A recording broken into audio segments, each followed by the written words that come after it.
Let's take an example of someone who has a fear of having a panic attack while flying. Mark is a businessman for a Fortune 500 company.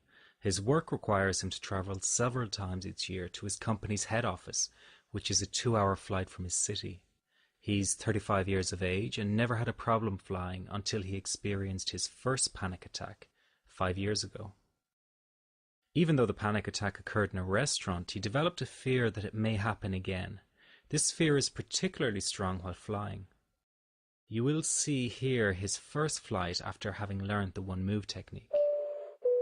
As the cabin crew prepare the doors for departure, anxious thoughts flash in front of Mark's mind.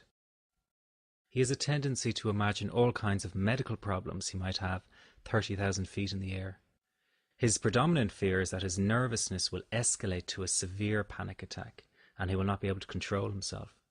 To quiet those fears, he reminds himself that he has learnt a new approach and he is determined that this flight will be different.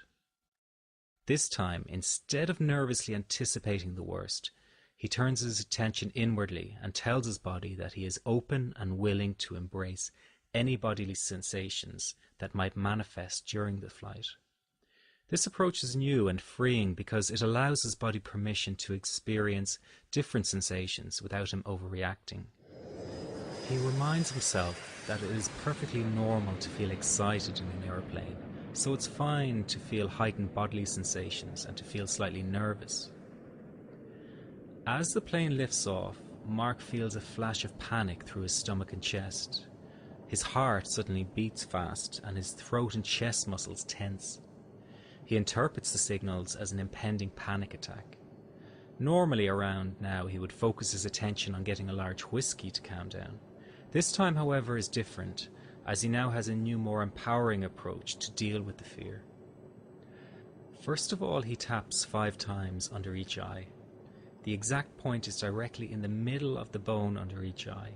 This is an acupuncture point that releases tension and fear held in the stomach.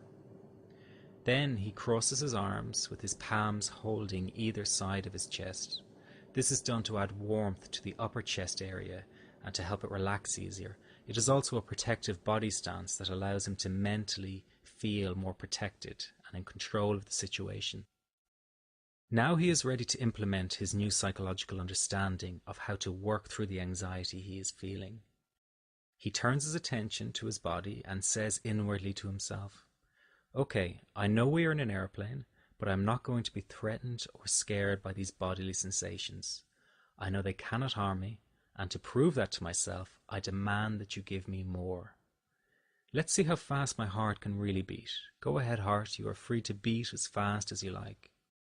My legs and arms are tingling with pins and needles. That's fine, that doesn't worry me. Let's have more of that and make it more intense, right now." Like an orchestra conductor, he is allowing the symphony of sensations and emotions to play themselves out in his body and mind. By doing this, he allows the sensations to be present without getting fearful. Not only is he allowing them to be present, but most crucially of all, he is in fact demanding that some of them get worse. This is a new position of power he is placing himself in.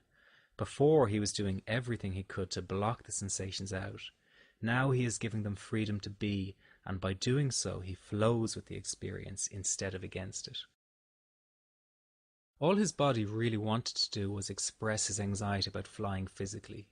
By giving his body full permission to do so, he does not create any additional stress or psychological friction. Within a few minutes, Mark's body is returning to normal, and he feels a sense of release. He has processed his fear without it escalating to a higher level and avoids a state of panic. This also makes him feel emotional, as he is processing the fear that has held him back in the past. He can now sit back and enjoy the rest of the flight.